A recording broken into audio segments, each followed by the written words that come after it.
So, priorities, be hard to submit.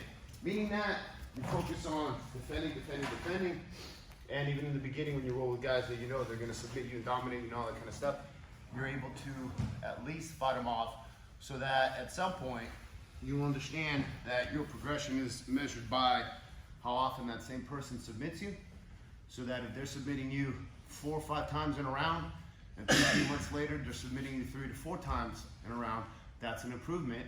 3 to 4 months, all of a sudden maybe it's 1 to 2 times, okay? So that's a measurable improvement. Another aspect that you have to start developing as soon as possible is your open guard. It is the most underdeveloped because it's the hardest part and the most uncomfortable part because you're gonna experience a lot of failure. Without failure, there's no success, okay? Nobody succeeded without failing. And even if you look at greats like Michael Jordan, he even talks about how many times he failed in order to succeed. So guard is one thing. But when your open guard fails, you need to have the ability to retain and recompose your guard, because your guards will fail. And you have to understand that you have to have multiple guards that you're able to play and move from when the person that's passing is changing angles, changing on a knee, on standing, whatever they may be. You have to be able to cycle through different types of guards, open guards, possibly going to close guard or whatever it may be. You need to be able to move from one to the other, because at some point it's gonna fail. And if you don't move to the next subsequent guard and you hold on to that one, you're gonna get passed, because they're gonna close the distance, pressure, pass. So, recovering guard, recomposing guard. Jean, let me borrow you.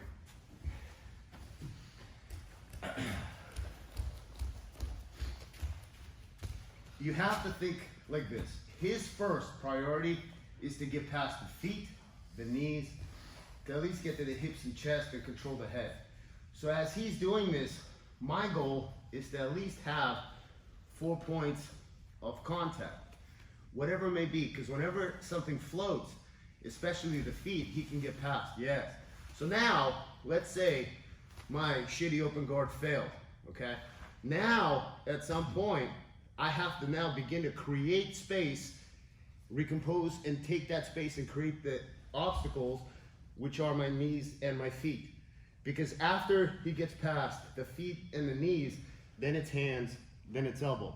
So there's the pattern: feet, knees, hands, elbows, okay? So here, as he's passing, maybe I have 1 foot here, but what I need to do is I need to frame, because I need to get myself back into this space. He needs to take this space away, and I assume he's gonna wanna pressure me as my feet come back inside. I get my grips, recompose my guard, whatever my guard may be. He again passes, breaks my grip, he's passing here.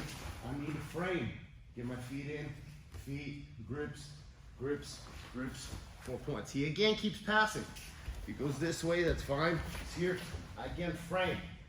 I'm framing, I'm not grabbing, and I'm not pulling, and I'm not holding, because this is really bad here.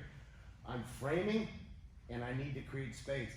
As he's moving forward, I scoot my hips away, my feet come in, and I scoot my head away, create the space, 4 points of contact. Maybe from here, fire off a sweep. You have to be able to frame, create the space, which is what frames do. Because if you look here, all these frames create the space in here. And most of them, all of them basically, are 90-degree frames. If the frame is off, it's not gonna hold. It's that 90 degree. So when you're here and he moves, it's fine. I need a frame. And look, my knees are to my chest. This is side control right in here. He's gotta separate that. No matter how much he walks around and all that, at some point he's gonna have to drop his weight and begin to pressure. Go ahead. So he does that, it's fine. And you see how the feet create obstacles.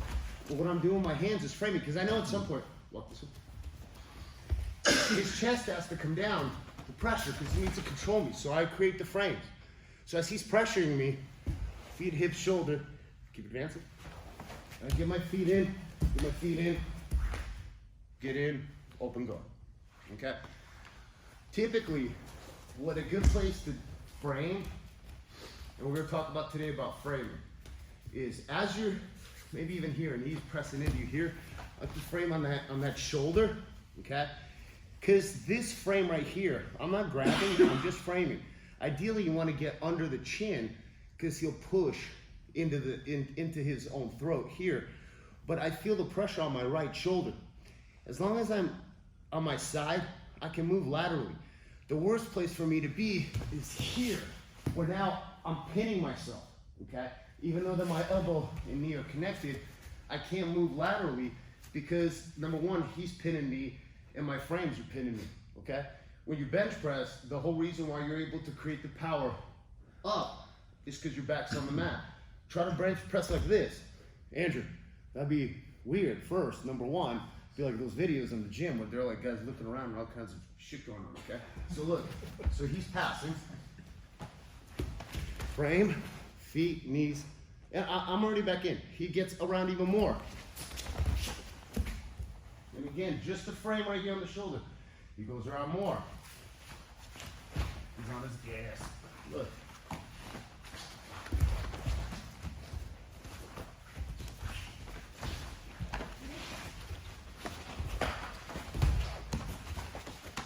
Okay? And it's a constant movement because he's fighting to pass your guard.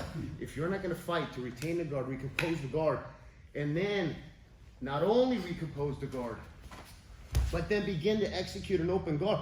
Because right now I'm reacting to him. So he's passing here. Now all of a sudden he's reacting to me. So I need to get to a point where I can begin to fire off offense at him, but I have to recompose and get to a position from which I can do that. So frame. Also, lateral movement on the mat. Feet, hips, shoulder. If you don't pull your shoulder back, you're locked. So feet, hips, no shoulder, feet, hips, it's a circle. Okay, it may work, but that's not what you want. You want feet, hips, shoulder, feet, hip, shoulder, and knees recompose. Lateral movement on the mat requires that. That's why when you're passing guard, control the hips, control the head. One of the concepts that Lucas taught, pulling control the head. You're doing that fantastic. If you roll with farm, he's controlling that head and like the collars. Excellent. Because what happens when Joe's passing, he's not controlling my hips, so he controls the head. Yes. Even with this hand. Yeah, go down on one knee. Yes, and with that left hand, pull my collar. Grab the collar. Left hand. Yes, deeper. Yes, deeper, deeper.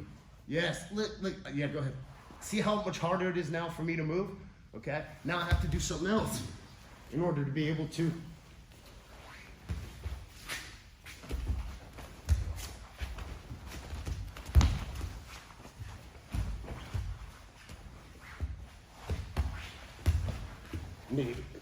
okay? So the point is, frame, feet, hip, shoulder, knees, or maybe feet, hip, shoulder, space, frame, knees in, feet, knees. First obstacles. Okay, let's go. 1, 2, 3.